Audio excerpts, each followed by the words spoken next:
ഈ 1000 ഡേയ്സ് എന്ന് പറഞ്ഞാൽ എന്താണ്? 270 ദിവസം ഗർഭിണിയായ അമ്മയുടെ വയറ്റിലും, പിന്നെ ആദ്യത്തെ വർഷം 365 ദിവസവും, പിന്നെ രണ്ടാമത്തെ വയസ്സ് വരെ 365 ദിവസം. ഈ 1000 ദിവസങ്ങളാണ് നമ്മൾ ഓരോരുത്തരെയും ഓരോന്നായിട്ട് ഭാവിയിൽ വളർത്തെടുക്കുന്നത്.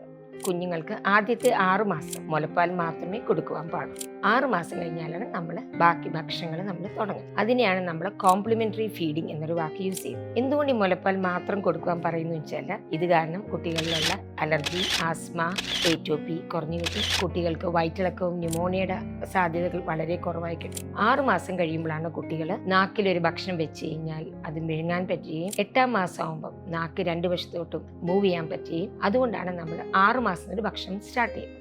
വളരെ ഇമ്പോർട്ടൻ്റ് ആണ്. 6 മാസം തൊട്ട് 8 മാസം മുലപ്പാൽ കൂടാതെ നമ്മൾ 2 ഭക്ഷണങ്ങൾ കൂടി കൊടുക്കണം. നമ്മൾ 1 2 പ്രാവശ്യം കുറുക്കോ അല്ലെങ്കിൽ നല്ലപോലെ ഉടഞ്ഞ പഴങ്ങൾ കൊടുക്കണം. ഒരു കാര്യം വളരെയധികം ഈ പ്രായത്തിൽ ശ്രദ്ധിക്കണം. 1 ഇരുന്ന് കൊടുക്കാൻ പാടുള്ളൂ. രണ്ടാമത്, ഒരിക്കലും മിക്സിയിൽ അടിച്ചിട്ട് ഒരു ഭക്ഷണം കൊടുക്കരുത്.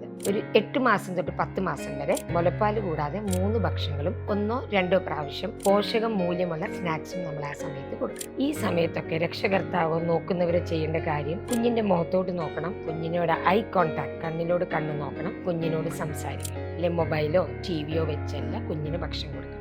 ഈ ഒരു പ്രവണത അടിയന്തരമായിട്ട് എല്ലാ വീട്ടുകാരും TVയും മൊബൈലും കാണിച്ച് ഭക്ഷണം കൊടുക്കുന്ന രീതി അവസാനിപ്പിക്കണം. 11 മാസം തൊട്ട് 2 വയസ്സ് വരെ 5 പ്രാവശ്യം ഭക്ഷണം കൊടുക്കണം. എന്തുകൊണ്ടാണ് ഇത്രയും പ്രാധാന്യം കൊടുക്കുന്നത് 2 വയസ്സുവരെ ഭക്ഷണം എന്ന് വെച്ചാൽ, 85% ബുദ്ധി വളരുന്നത് ഒരു സ്ത്രീ ഗർഭിണിയായ അന്ന് തൊട്ട് ഈ 2 വയസ്സ് വരെയാണ്. ഈ 2 തൊട്ട് 5 വയസ്സ് വരെ ഇതിന്റെ മസ്തിഷ്ക വളർച്ച 15% ഉള്ളൂ.